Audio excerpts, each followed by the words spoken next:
அப்பா, அப்பா,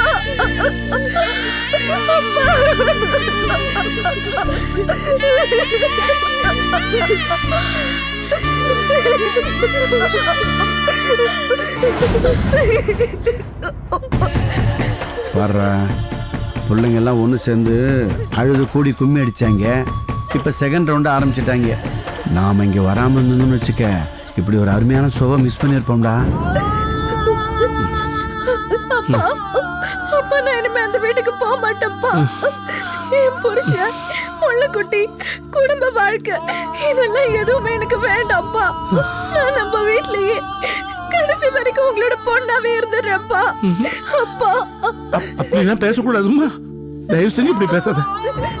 நீ நல்லபடியா குடும்பம் நடத்தி குழந்தை குட்டிகளை பெற்று பேரம்பேத்திகளை எடுத்து நல்லபடியா வாழணுங்கிறதுக்காக தான் அப்பா இவ்வளவு கஷ்டப்பட்டு ஒன்று அனுப்பிச்சு வச்சேன். இப்படிலாம் பேசலாமாப்பா? அதான்ப்பா நானும் கேக்குறேன். எதுக்காகப்பா எனக்கு இவ்வளவு கஷ்டப்பட்டு கல்யாணம் பண்ணி இந்த மாதிரி ஒரு குடும்பத்துல கொண்டு போய் தள்ளினீங்க? இந்த பணத்துக்காக நீங்க எவ்வளவு கஷ்டப்பட்டிருப்பீங்க. இந்த வயசுல பெங்களூர் வரைக்கும் தனியா போய் கச்சேரி வாசிச்சு எனக்காக தானப்பா பணம் கொண்டு வந்தீங்க. பாவம் கோபி என்ன என் கல்யாணத்துக்காக யார் யார்கிட்டயோ போய் கடன் வாங்குச்சு. இவ்வளவு கஷ்டப்பட்டதும் இதுக்காக தானப்பா. இவ்வளவு ஒரு 5 பவுன் நகைக்காக கல்யாணம் அடுத்த நாள் என்ன வீட்டை விட்டு வெளியே துரத்தி விட்டுட்டாங்க. விதி விதி விதி, நான் என்ன செய்ய? பொண்ணை வழி அனுப்பி வச்சுட்டு ஐயோ பொண்ணை பிரியறமேன்னு நான் அழுது அந்த அழுகையோட ஈரம் காயறதுக்கு முன்ன இன்னொரு துக்கத்தை தூக்கிட்டு வந்துக்கிறியம்மா. நான் என்ன செய்வேன்? உங்களுக்கு பணம் தாப்பா முக்கியம். மத்தவங்களோட மனசை பத்தி கொஞ்சம் கூட புரிஞ்சுக்க தெரியாதவங்க. சரியான பணம் பிசாசுங்கப்பா. என்ன செய்யம்மா? அப்படிப்பட்டவங்க தான் அதிகமா இருக்காங்க. அவங்க மத்தியில உங்க அப்பா ஒரு முட்டாள். காசு சேர்க்கல, காசு சேர்க்கவும் தெரியல. வண்டி வண்டியா பாசம் சேர்த்து வச்சிருக்கேம்மா. அது எப்படி அவங்களுக்கு புரிய வைப்பேன்? கடவுளே அவங்களுக்கு புரிய வைய. எப்படி நான் புரிய வைப்பேன்? புரியும் மாமா, நல்லாவே புரியுது. எங்க வந்தீங்க? அங்க எதுவுமே பேச மூவ கூட்ட மாதிரி நின்னுட்டு இப்ப இங்க எதுக்காக வந்தீங்க? மாமா, நல்ல காரியம் பண்றீங்க. ரொம்ப நல்ல காரியம் பண்றீங்க. இத்தனை வருஷமா பொத்தி பொத்தி வச்ச என் குழந்தைய இனிமே உலகமே நீங்க தான் சொல்லி அக்னி சாட்சியை தாராபத்து கொடுத்து அனுப்பி வைக்கிறமே எந்த நம்பிக்கையில? நீங்க நல்லா பாத்துப்பீங்கிற நம்பிக்கையில தானே, கண்கலகாம வச்சுப்பீங்கிற நம்பிக்கையில தானே. ஒரே நாள் அந்த நம்பிக்கையை சாவடிச்சிங்களே ஐயா. உங்களுக்கு எல்லாம் மனசாட்சி கிடையாது? குடும்பமே மனசாட்சியை தொடச்சு வச்சுட்டீங்களா? நான் கேட்கிறேன், என் பொண்ணை விட 5 பவுன் நகை பெருசா போச்சா உங்களுக்கு? அவரையே திட்டினா எப்படிங்க? நம்ம சைடும் தப்பு இருக்குல்ல. நம்ம கவரிங் நகையெல்லாம் போட்டு அமைச்சிருக்கோம். வாய முடியா? சந்தர்ப்பம் தெரியாம குறுக்க பேசினா மச்சுனன் கூட பார்க்க மாட்டேன், பல்ல கழட்டி போடுவோம். இப்ப எங்க வந்தீங்க? எல்லாரும் என்னை மன்னிச்சிடுங்க. நியாயப்படுத்தி பேசுறதுக்காக இங்க வரல. முதல்ல ஒரு விஷயத்தை தெளிவுபடுத்தலான்னு தான் வந்தேன். நீங்க போட்ட நகையில 5 பவுன் தங்கச்சங்கிலிக்கு பதிலா கவரிங் செயினை வச்சது யாருன்னு தெரியுமா? பாண்டி. என்ன சொல்றீங்க? பாண்டி அப்படி செஞ்சா? ஆமத்த, மயில் மாமா கொடுத்த ஒரிஜினல் செயின் எடுத்துட்டு போய் கடையில வித்துட்டான். அதே மாதிரி கவரிங் செயினை வாங்கி கொண்டு வந்து தான் உங்ககிட்ட கொடுத்துட்டான். நம்மெல்லாம் தாலி எடுக்கிறதுக்காக கடைக்கு போயிருந்தோம்ல, அதே கடையில தான் பாண்டியும் பார்த்தேன். எனக்கு சந்தேகம் வந்தது. இப்பதான் கடையில போய் விசாரிச்சேன். உண்மை என்னன்னு புரிஞ்சது. மை சன், இந்த குடும்பத்துக்கு நாம தனியா செய்வன பண்ண வேணாம்டா. பாண்டியே பெரிய செய்வன தான். எப்படிப்பட்டவன் என் தம்பி? சொக்க தங்கம் அவன். அவனுக்கு இப்படியா ஒரு புள்ள?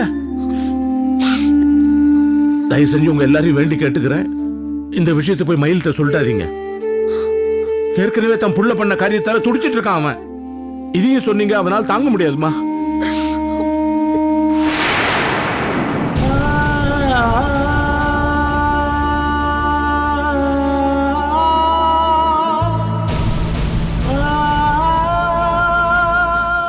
அண்ணே, நான் பிள்ளைய பெக்கிறதுக்கு பதிலா ஒரு பாவத்தை பத்தி வச்சிருக்கேன். ஆமாண்ணே, அவன் என்னென்னவோ தப்பெல்லாம் பண்ண எல்லாத்தையும் பொறுத்துக்கிட்டு இருந்தேண்ணே. நம்ம வீட்டு பொண்ணு வாழ்க்கையை கெடுக்க நினைச்சிட்டானே அவன். பதட்டப்படாத மயிலு. அவனை ஏதோ பிடிச்சி ஆட்டுதுன்னு நினைக்கிறேன் நான். அதான் இந்த மாதிரி ஒரு தப்பு பண்ணா போதும்டா, அந்த தப்பே மேற்கொண்டு தப்பு மேல தப்பு பண்ண வைக்கும். அதான் பண்ணிட்டு இருக்கான். இதுல நீ நானும் என்னடா செய்ய முடியும்? பொறுமையா தான் இருக்கணும், வேற வழி. அண்ணே, மகேஷ் இந்த கோலத்துல வந்து நிக்கிறப்போ பார்க்க முடியலண்ணே. என்னால பதறிட்டேன். சித்தப்பா, இது பாருமா, நான் வீட்டுக்கு போய் இருக்கிறாங்க எல்லாத்தையும் எடுத்துட்டு வந்து விட்டு கொடுத்துட்றாமா. நீ மாப்பிள்ளையோட சந்தோஷமா இருக்கணுமா நீ? ஆமா மாப்பிள்ள, நான் வீட்டில் இருக்கிற எல்லா நகையும் எடுத்துட்டு வந்து கொடுத்துறேன் மாப்பிள்ள. எங்க வீட்டு பொண்ணை சந்தோஷமா வச்சுக்கோங்க மாப்பிள்ள. மாமா, நான் ஒரு விஷயம் சொல்றேன், அதே மாதிரி செய்றீங்களா? சொல்லுங்க மாப்பிள்ள, சொல்லுங்க. நீங்க நகையா கொடுத்தா கூட அதை அவங்க வித்து கடன் அடைக்க தான் செய்வாங்க. அதனால 5 பவுனுடைய நகைக்கான பணத்தை கொடுத்துருங்களேன். சீ, பாத்தீங்களாப்பா, இவ்வளவு நடந்ததுக்கு அப்புறமும் எனக்கு நகை வேண்டாம் பணமாவே கொடுத்துங்கன்னு கேக்குறாரு. இந்த மாதிரி ஒரு ஆளை நம்பி எப்படி என்னால அங்க போய் வாழ முடியும்? இதுக்கு தான்ப்பா நான் சொல்றேன், எனக்கு இந்த கல்யாண வாழ்க்கையே வேணான்னு. ஆமா, இந்த மாதிரி கேக்குறீங்களே, உங்களுக்கு கொஞ்சம் கூட கூச்சமாவே இல்லையா? என்ன தப்பா நினைக்காத மகேஷ். மாமா மாமா, நீங்களும் என்ன தப்பா நினைக்காதீங்க, புரிஞ்சுக்குங்க. இந்த மாதிரி கேட்கறது தப்புன்னு எனக்கு நல்லா தெரியுது. ஆனாலும் என் சூழ்நிலை அந்த மாதிரி. சீ, நீங்க எல்லாரும் என்னை பத்தி என்ன நினைக்கிறீங்கன்னு எனக்கு நல்லாவே தெரியும்.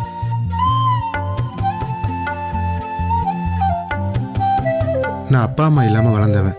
என்னை வளர்த்து ஆளாக்குனது எல்லாமே எங்க அக்கா தான். அக்கா மாமான்னு ஒரு வட்டத்துக்குள்ளேயே வளர்ந்துட்டேன். அவங்களுக்கு நான் ரொம்ப கடமைப்பட்டிருக்கேன் மாமா. வளர்த்து ஆளாக்குனவங்கள என்னால் சட்டுன்னு தூக்கி போட்டு வர முடியாது, அது நியாயமும் இல்லை. என் கல்யாணத்தை ஒட்டி சில விஷயங்களை அவங்க எதிர்பார்க்குறாங்க, அதை என்னால் தடுக்கவும் முடியாது. அதே சமயம் மகேஷ் மேலே நான் ரொம்ப பிரியமும் வச்சுருக்கேன். அதனால தான் நான் இவ்வளோ தூரம் வந்திருக்கேன். நகைக்கடையில் போய் விசாரித்ததோ இப்போ உங்கள் வீட்டுக்கு வந்ததோ இப்படி எதுவுமே அவங்களுக்கு தெரியாது. அக்காவுக்கும் மாமாவுக்கும் கொஞ்சம் கடன் இருக்கு, அதனால தான் பணமாக கொடுத்துருங்கன்னு உங்ககிட்ட வெளிப்படையாக சொன்னேன்.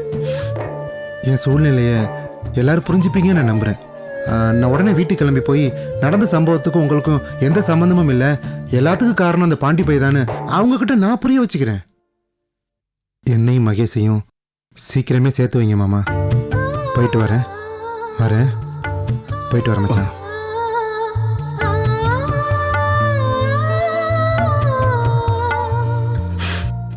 பாத்தீங்களாப்பா, கூசாம படத்தை கேட்டுட்டு அதுக்கு நியாயத்தை வேற சொல்லிட்டு போறாரு. இல்ல மகேஷ், அவர் வெளிப்படையா பேசினதை பாராட்டணும். உண்மையில நிறைய பிரியம் வச்சிருக்காரு. அதனால தான் கூச்சப்படாம வீடு தேடி வந்து தன் நிலைமையை சொல்றாரு. ஏதோ அவங்க அக்காவுக்கு குணம் சரியில்லைங்கிறதுக்காக இவரை வந்து வெறுக்க முடியுமா? ஒன்னும் இல்ல, புஷ்பாவை நல்லா பாத்துக்கிறாருன்னு ஒரே காரணத்துக்காக மாப்பிள்ள பண்ற கிறுக்குத்தனத்தை நம்ம பொறுத்துக்கு இல்லையா? நிச்சயமா அவர் உன்னை கண்கலங்காம பாத்து பாருமா, எனக்கு நம்பிக்கை இருக்கு. மகேஷ், நாங்க பணத்தை ரெடி பண்ணிட்டு வந்தோடனே நீ அங்கே போய் இருக்கிறதாமா கரெக்ட். கோபி, நான் போய் எல்லா நகையும் எடுத்துட்டு வரேன்ப்பா. முதல்ல வித்து காசாக்கி அவட்ட கொடுத்து அனுப்பிச்சிருப்பா. இல்ல சித்தப்பா, காமுக்குன்னு வச்சிருக்க நகையை இப்ப எடுக்க வேணாம். நான் முதல்ல நம்ம மலர் இடத்துல கேட்டு பாக்குறேன், அதுக்கப்புறம் பாத்துக்கலாம். கிடைக்கும் நம்பிக்கை இருக்கா உனக்கு? கிடைக்கும்பா. வரப்பு மலர் மடம் தான் எங்களை ட்ராப் பண்ணாங்க. அப்படியா? அவங்களுக்கு இந்த விஷயம் தெரியுமா? எல்லாமே தெரியும், வர வழியில பேசிட்டு தானே வந்தோம். ரொம்ப நல்லதா போச்சு. கட்டாயம் கேட்டா உதவி பண்ணுவாங்கப்பா. நான் போயிட்டு வந்துடுறேன். அப்பா, நம்ம பார்த்தோம்ல ஈபி லேடி ஃப்ளவர், அவங்ககிட்ட போய் தான் அவ்வளவு பணமும் வாங்க போறாங்க. அந்த கருமத்தை என்கிட்ட ஏன்டா சொல்ற? இந்த நிக்கிறாள் உன் தங்கச்சி, இவகிட்ட சொல்லு. சீனோ வெரி வெல். என்ன அசிங்கப்பட்ட பொழப்புடா. எங்க வேணாலும் போய் நின்று என்ன வேணாலும் செஞ்சு பணத்தை வாங்கிட்டு வருவாங்க போல இருக்க. மாமா, நாங்க யார்கிட்டயுமே போய் நிக்கல. நீங்க ஒரு 60,000 ரூபாய் பணம் கொடுங்க, கடன் நானே திருப்பி கொடுத்தேன். கூர்மை சார். ஆமாப்பா ஆமாப்பா, கோபியா தங்கிக்கிற பணத்தை கொடுங்க, அவர் யார்கிட்ட போய் நிக்க வேண்டாம். நான் நோட் அடிச்சு கையில் கொண்டு வந்திருக்கேன். ஏ புஷ்பா, கிளம்புடி, நான் வேலைக்கு போகணும்ல. பணத்தை போய் வாங்கிட்டு வரேன். நல்லா போயிட்டு வாப்பா. டேய், நேத்து அநியாயத்துக்கு சீட்டாட்டத்துல தோத்து கையில 10 ரூபா கூட எல்லாம் போச்சுடா. இங்க பாரு அசோக்கு, நீ ஆடுறோம், நீ வீட்டு காசு பிடிக்கிறோம், புரியுதா? பிடிக்கணும்டா, வேற வழி இல்ல. ஆமா, உனக்கு கவனிச்சியா? என்ன நீ திலசன நம்ம தலை கட்டானுங்கடா. நேத்து கட்டினானுல்ல, இன்னைக்கு பாரு எல்லா செலவையும் தண்ணி மோகண்டு எல்லா செலவையும் அவனுங்க தான் பண்ண போறானுங்க. அதுக்கேற்ற மாதிரி நான் ஒரு ஐடியா பண்ணி வச்சிருக்கேன். எத்தனை தடவை சொல்லியிருக்கீங்க வரக்கூடாதுன்னு? உனக்கு அறிவு இருக்கா? போடா போடா. டேய், ஜெயில இருந்தவனை பெயில் எடுத்தாந்த வச்சுக்கிட்டு ஊர் சுத்திக்கிட்டு தெரியா? போடான்ற. அப்பா, அவன் என் ஃப்ரெண்டு என்ன பார்க்க வந்திருக்கான். நாங்க என்ன வீட்டுக்குள்ள என்ன பேசிக்கிட்டு இருக்கேன், வெளியே தோட்டத்துல பேசுறோம். நியாயம் பேசுறியா நீ? என்னைக்காவது இவன் மாதிரி நீயும் ஜெயிலுக்கு போற அன்னைக்கு வேடிக்கை ஓப்பன் ஒளியே உன்னை ஃபெயில் எடுக்க மாட்டேன். போறான்னு சொல்லிக்கிட்டு விடுங்க. அப்பா நான் சொல்றல எதுக்கு பிரச்சனை பண்ற? முதல்ல அவரை வெளிய அனுப்பு. அவன் என்ன பார்க்க வந்திருக்கான்? அவனை வெளிய போக சொல்றதுக்கு உனக்கு என்ன உரிமை இருக்கு? இங்க பாரு, வீட்ல என்ன பிரச்சனை நடந்தாலும் நாங்க எல்லாரும் கேள்வி கேட்போம். முதல்ல அவரை வெளிய அனுப்பு. அதெல்லாம் போக மாட்டான், இங்க தான் இருப்பான். நான் கிளம்புறேன்டா. டேய், அவங்க என்ன சொல்றாங்கன்னு போறேங்கற. இல்லடா. என்னால உங்களுக்கு பிரச்சனை வேண்டாம். டேய், நான் போறேன். டேய் சங்கர், இருடா. டேய். அவனை திட்டி விரட்டிட்டீங்க. சந்தோஷம் தானே? டேய், கட்டின பொண்டாட்டியை ஒழுங்கா வச்சு வாழ தெரியாதவங்க கூட உனக்கு சவகாசம். ஏண்டா போடா போடா. ஆமா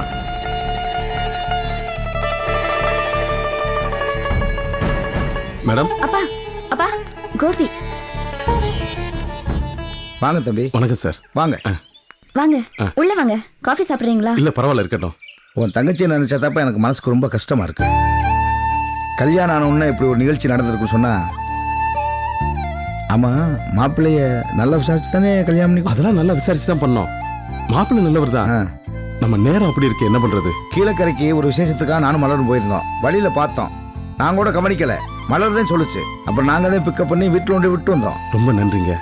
காருக்குள்ள உன் தங்கச்சி ஒரே அழுகையா, மனசுக்கு ரொம்ப வேதனையா போச்சு. வீட்டுல எல்லாருமே ரொம்ப அப்செட் ஆகி தான் இருக்கும். ஆமையா, ஒரு வீட்டுல ஒரு பொண்ணு கண்கலங்கிட்டு இருந்தா யாருக்கு தான் கஷ்டம் இல்லாம இருக்கா? ஆமா, இப்ப என்ன முடிவு பண்ணிருக்கீங்க? அவங்க பண்ணது நியாயம் இல்லைனாலும் நம்ம பக்கம் ஒரு தப்பு இருக்கு. அது யார் செஞ்சதுன்னா தெரியல. அதனால பணத்தை ரெடி பண்ணி நகையை திருப்பி தாங்க கொடுக்கணும். ஏற்பாடு பண்ணிட்டியா? என்னையா, பணம் ஏதாவது தேவைப்படுதா? ஆமாங்க. எவ்வளவு பணம் தேவைப்படுது? 60,000 ரூபாய். நீங்க கொடுத்தீங்கன்னா என்னால முடிஞ்சாலும் சீக்கிரம் திருப்பி கொடுத்துருவேன். பணத்தை வாங்கிட்டு உடனே திருப்பி கொடுத்த மனிதன் நீதாயா. உனக்கு எவ்வளவு வேணாலும் கொடுக்கலாம். ஒரு நிமிஷம். அப்பா, என்கிட்ட பணம் இருக்கு. நான் பேங்க்ல இருந்து எடுத்து கொடுத்துறேன். அப்படியா? சந்தோஷம். வரேங்க. போயிட்டு வாங்க. ஏய் நில்லுடி. யாரா நீ? நினைச்சப்பெல்லாம் இந்த வீட்டுக்கு வர்ற 20,000 கூட 60,000 கூடன்னு கேட்குற. அவங்களும் இழிச்சாய் மாதிரி தூக்கி கொடுக்குறாங்க. யார் அக்கௌண்ட் பண்ண நினைச்சேன்? டேய், இது மலர் சம்பாரிச்ச பணம். அவ யாருக்கு வேணாலும் கொடுப்பா. அதை கேட்க உனக்கு ரைட்ஸ் இல்ல. உன் வேலையை பார்த்துட்டு பாருங்க. இந்த கத்துற வேலை என்கிட்ட வச்சுக்காதீங்க. எவனா வந்து பணம் கேட்பான், நீங்க எடுத்து கொடுப்பீங்க. அதை நான் வேடிக்கை பார்த்துட்டு சும்மா இருக்கணுமா? ஏய், யாருடைய இவன்? இவனுக்கு எதுக்கு நீ பணம் கொடுக்கணும்? அசிங்கமா பேசாத, மரியாதையா போ. ஏய், என்ன நீ போ சொல்ற? அப்பனு முதல்ல என்ன வேணாலும் செய்வீங்க. அது கேட்கறக்கு ஆள் இல்லை நினைச்சீங்களா? உங்ககிட்ட என்ன பேச்சு வேண்டி இருக்கு? டேய், வெளியே போடா. சார், வேற வழியே இல்லாம வந்து நிக்கிறேன். தயவு செஞ்சு கொஞ்சம் பொறுமையா கேளுங்க சார். ஓ, பொறுமையா நான் கேட்கணும். ஏன் வீட்டுக்கு வந்து எனக்கு அட்வைஸ் பண்றியா? இங்க வா.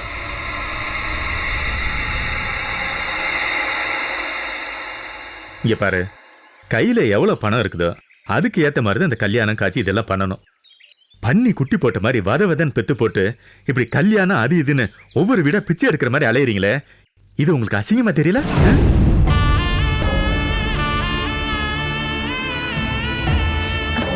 இங்க பாரு, இப்ப எதுக்கு தேவையில்லாதான் பேசிட்டு இருக்க? எது தேவையில்லாத பேச்சு? கண்டவனையெல்லாம் வீட்டுக்கு வர வச்சு பணம் கொடுப்ப, அதை கேட்டா அது தேவையில்லாத விஷயமா? இங்க பாரு, அவர் என்ன பார்க்க வந்தாரு, ஏன் கிட்ட தான் பணம் கேட்டிருக்காரு. என்ன பார்க்க ஒரு ஆம்பளை வந்தா அவனை விரட்டி அடிக்கிறீங்க. உன்னை பார்க்க ஒரு ஆம்பளை வந்தா அதை நான் பார்த்து ரசிச்சுக்கிட்டே சும்மா இருக்கணும்.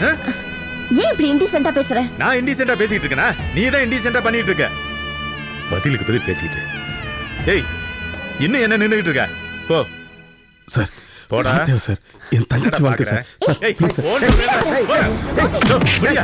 நீங்க எல்லாம் பண்ணிட்டு இருக்கீங்க, நான் பார்த்து சும்மா இருக்கணுமா? பாருங்க, மேல கை போடுங்க, நடக்க போடுங்க சார். சார், சார் சொன்னா கேளுங்க. என்னால உங்களுக்கு சண்டை வேண்டாம். கொஞ்சம் அமைதியா இருங்க. ப்ளீஸ் சார், கொஞ்சம் அமைதியா இருங்க.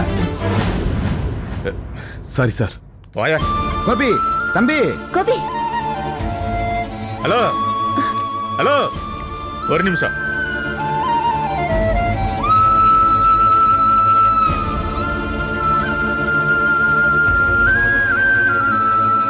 இங்க பாரு, உங்க 2 பேரையும் மறுபடியும் வெளியே எங்கேயாவது சேர்த்து வச்சு பார்த்தேன், கால்ல இருக்க கைக்கு வந்துடும். என்ன பாக்குற? போடா. போ. டேய், நீ எப்பவுமே உருப்பட மாட்டேன். ஆமா, இதே தானே சொல்லிட்டு இருக்கேன். போயா.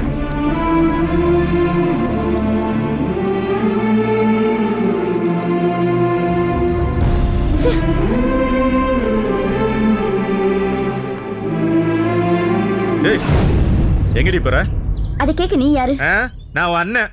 இதெல்லாம் நீ சொல்லிதான் தெரியுது. அவனை தானே பார்க்க போற? இங்க பாரு, எல்லாத்துக்கும் ஒரு லிமிட் இருக்குது. நீ பண்ற அராஜகம் தாங்கவே முடியல. இதே மாதிரி பண்ணிட்டு இருந்தா போலீஸ்ல கம்ப்ளைண்ட் கொடுத்துருவேன்.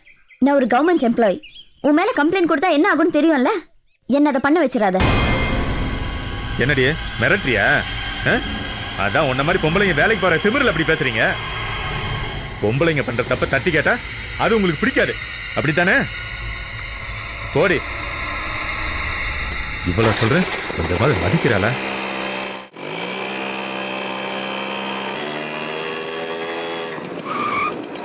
என்னங்க இங்க நிக்கிறீங்க? எப்படிங்க என்னால போக முடியும்? உங்களுக்காக தான் காத்துட்டு இருந்தேன். வீட்டுக்கு வெறும் கையோட போக முடியாதுல்ல. எங்க அண்ணன் இவ்வளவு கேவலமா நடந்துகிட்டதுக்கு தயவு செஞ்சு மன்னிச்சிருங்க. என்னங்க நீங்க? அவருக்கு நீங்க எனக்கு பணம் கொடுத்தது பிடிக்கல. இன்னும் சொல்ல போனா அவருக்கு என்னையே பிடிக்கல. அதான் இப்படி நடந்துகிட்டாரு. எங்க அண்ணன் இவ்வளவு அராஜகமா நடந்துகிட்டாரு. உங்களை அடிக்கிற அளவுக்கு மிருகத்தனமா நடந்துகிட்டாரு. ஆனா நீங்க பொறுமையாவே இருந்தீங்களே, ஏன்? உங்களுக்கு கோவம் வந்தா எந்த அளவுக்கு போவீங்கன்னு பாடி விஷயத்துல நான் பார்த்துட்டேன். ஆனா எங்க அண்ணன் இவ்வளவு பண்ணியும் கடைசி வரைக்கும் நீங்க சாதுவாவே இருந்தீங்களே, ஏன்? எங்க வீடுன்றதுனாலயா இல்ல என் அண்ணன்றதுனாலயா இல்ல எனக்காகவா?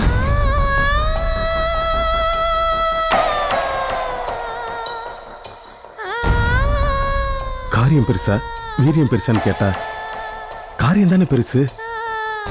என்னோட வீரியத்தையும் கோபத்தையும் காமிக்கிறதுனால என் தங்கச்சி வாழ்க்கை தானே பலியாகும். நான் உங்க வீட்டுக்கு பணம் வாங்கிட்டு போறதுக்காக தாங்க வந்தேன். நான் மறுபடியும் சொல்றேங்க, எனக்கு பணம் கடனா கேட்கிற அளவுக்கு வெளியில யாருமே எனக்கு பழக்கம் கிடையாது. உங்க அண்ணன் என்ன அடிச்சிருந்தாலும் சரி, இல்ல தூக்கி போட்டு 4 மிதி மிதிச்சிருந்தாலும் சரி, மறுபடியும் எந்திரிச்சு நின்று பணத்துக்காக காத்துக்கிட்டு தாங்க இருந்திருப்பேன். ஆனா பிரச்சனை உங்க அப்பாவுக்கு அண்ணனுக்கு சண்டையா மாறினதுனாலதான் நான் இங்கிருந்து கிளம்ப வேண்டியதா போச்சு. என் தங்கச்சி என்னங்க பாவம் பண்ணுச்சு?